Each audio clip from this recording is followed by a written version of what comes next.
এরপরে প্রশ্ন হলো, এক ভিডিওতে আপনি বলেছেন ফাজলামি করেও যদি কেউ বর কনে কবুল বলে তাহলে বিয়ে হয়ে যায়।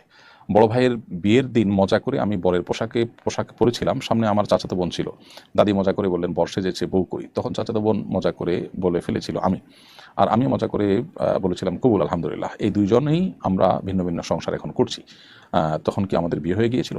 উত্তর হলো যে দুষ্টুমি করে বিয়ে করলে বিয়ে হয়ে যায়। নবী সাল্লাল্লাহু আলাইহি ওয়াসাল্লাম বলেছেন সালাসুন জিদ্দুহুন্না জিদ্দুন ওয়া হাজলুহুন্না জিদ্দুন। তিনটি কাজ সিরিয়াসলি করলে যা হবে, দুষ্টুমি করে করলেও কিন্তু তা হবে। এর মধ্যে থেকে একটা হলো বিবাহ। অতএব তালাকের ক্ষেত্রেও তাই। তো বিয়ের ক্ষেত্রে যে আপনারা দুষ্টুমি করে আপনার কবুল বলেছেন, এখানে মৌলিকভাবে বিয়ে হয়ে যাওয়ার কথা, কিন্তু একটা সূক্ষ্ম ত্রুটি বিদ্যমান। সেটি হলো এখানে প্রস্তাব এবং সম্মতি পাওয়া যায়নি। মেয়ে বলছে আমি কনে, এখানে কিন্তু সে প্রস্তাব দেয়নি। পরিষ্কার করে যদি প্রস্তাব দেওয়া হয় যে আমি বিবাহের জন্য প্রস্তাব দিচ্ছি, এবং আরেকজন যদি কবুল বলেন এবং দুজন সাক্ষী যদি উপস্থিত থাকেন, তাহলে সেক্ষেত্রে এটি বিবাহ হতে পারে। সেক্ষেত্রে যদি অনেক আমার মতে মেয়েদের বিয়ে অভিভাবক ছাড়া হয় না, অভিভাবকের সম্মতি থাকলে, সাক্ষী উপস্থিত থাকলে, এক পক্ষ প্রস্তাব দিলে আরেক পক্ষ কবুল বললে, সেটা দুষ্টুমি করে করলেও বিয়ে হয়ে যাবে।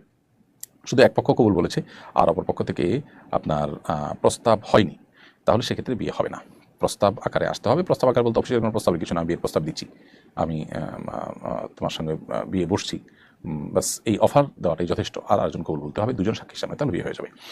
তো এখানে সেরকমটি ঘটেছে কিনা পরিপূর্ণ ক্লিয়ার না। যেটুকু আপনি বলেছেন তা সেটুকু দ্বারা বোঝা যাচ্ছে যে এরকম কিছু মনে হয় এখানে হয়নি।